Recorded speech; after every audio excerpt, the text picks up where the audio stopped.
Hello, my friends, and welcome to Paranormal 101. Today, we're on number 7, and we're talking locations, okay? This is exciting. So, what we covered so far is, make sure you get yourself a nice flashlight, a nice paranormal journal. Make sure you write down your paranormal goals. And there's about 4 ways you could start your paranormal adventure. You can just do some research and watch the documentaries, watch the shows. You can do some flashlight tours, join a team, or start a team. Now, we're going to be talking about the different locations and what they mean for your group, and kind of how to grow your big possible investigation list. So let's get right into it. So the first distinction we want to talk about is the difference between free investigations and paid investigations, particularly the impact they have on your team. If you have a minimum investigation fee of say $15 and the average people you bring to an investigation is 10, then each time that you run a free investigation, your team is going to get $150 gross. And of course, if you need to pay for batteries or travel expenses, that might be dwindled down to say $100 or so, depending on if you're getting food, etc.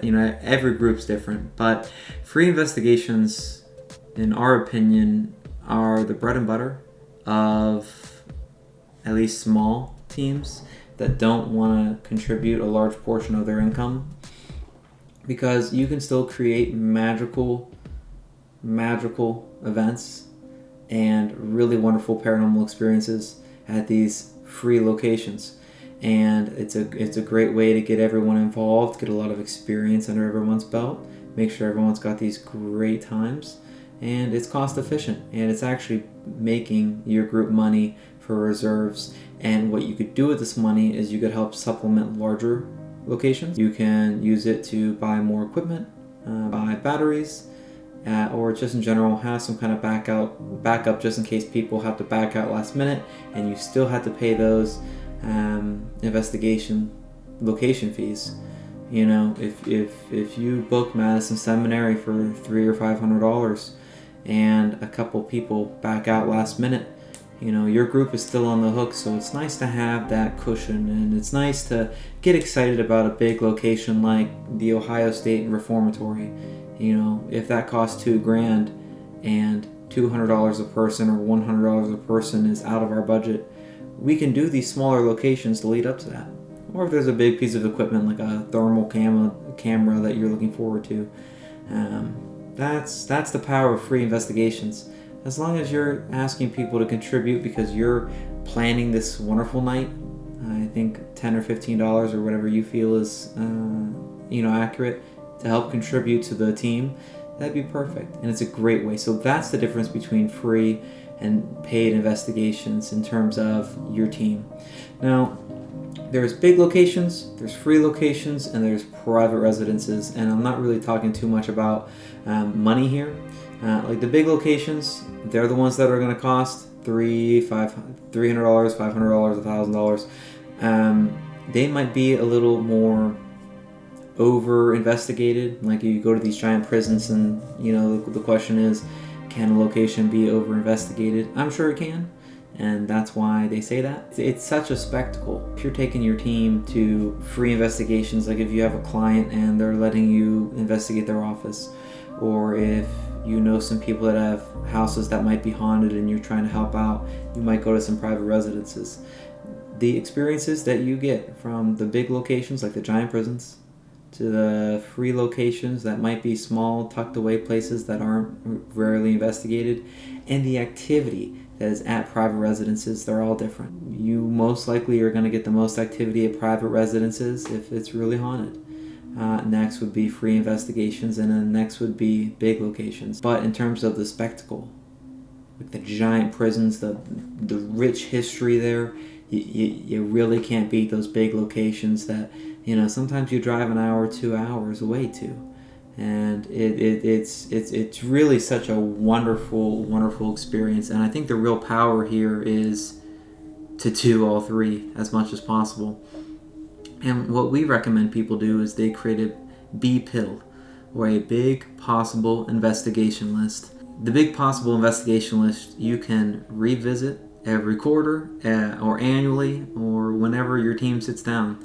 And here are some things that, of course, here are some locations that, your team has thought about going. But what else should be included on that list? So we have some here. The full name of the location, the cost, and the date last confirmed. So if we think Madison Seminary costs $300 or $500, we're going to put $300 or $500, but we're also going to put the last time that was confirmed, because sometimes locations, they change price. The last thing you want to do is think that you're saving for a location that's $1,000, but in reality they lowered their price to $300, and you could have created those memories 6 months ago, for example. The primary contact, it's nice to have a name. If the person you're working with or that you spoke to was Alex, you should probably take Alex's name, write the phone number or email that you were referring to, just so on this B pill, this again big possible investigation list, anyone can look at, and there's records of you talking to them, and it's just more fluid. It's more simple for everyone. It's very consumable. So, of course, you should put the address of the location. Even sometimes there might be different addresses that take you to different places, but there's one primary address, and it's nice to list the correct one, especially if you've been there. So years in advance, if for some reason the address is hard to find, you have a copy of it. And lastly, we just put the distance to your home base. If you're doing like an annual plan of, I want to do, like, if YourParanormal every year said, okay, we're going to try and create 12 investigations a year. That's an average of one a month.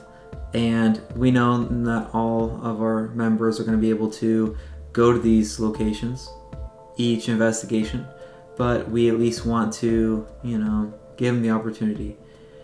We're going to be looking at the cost. We're going to be looking at, the distance, which is why I brought this up. You can just say from your home base, where all the most equipment is, for example, or the most common departure destination. That way, when you're planning the investigation, okay, this is how much it costs, and it's 3 hours away, it's 4 hours away. So when you're trying to plan out your year, maybe you have a good mix of closer locations versus larger locations, and if they're locations that are farther away, maybe you save those for later in the year so you have more time to plan. And that's the same thing for cost. If it costs a lot of money, maybe we should have it farther out in the year so we have time to accumulate those funds. So those are the closing notes. I hope you took some things away from how to really understand the power of free investigations versus paid ones. But in terms of experience, we really feel like you should have a good mix of the big locations, the free locations that you have in your portfolio, as well as any private residences that you might have. I think a healthy paranormal adventure would have a mix of those three. And of course, keeping your team's B pill, or even your own personal B pill here, your big possible investigation list. I think your team might be the aggregate of all of your B pills, but if you're looking at these dream locations, from the last, from the first time that they watched a paranormal show on TV, they've been wanting to go there, and maybe like a few bucket list ones. I think it's really magical when you aggregate all those lists and all those bucket lists and dream locations together and say, okay, this year we're gonna try and hit these ones. Mixed in there are the free locations and a few private residences, so we could help out in that regard. I think having a good mix is a wonderful, wonderful way to start your paranormal adventure, and especially if you're just starting out, you should really make a list and get excited about it. Your team's going to get excited. You're going to get excited. It's very important to follow up with that. Always make sure you're going over it every quarter, every year, and just remembering why you started and where you want to go. So everyone have a fantastic day, a fantastic week, and that was Paranormal 101 number 7, which was the different locations.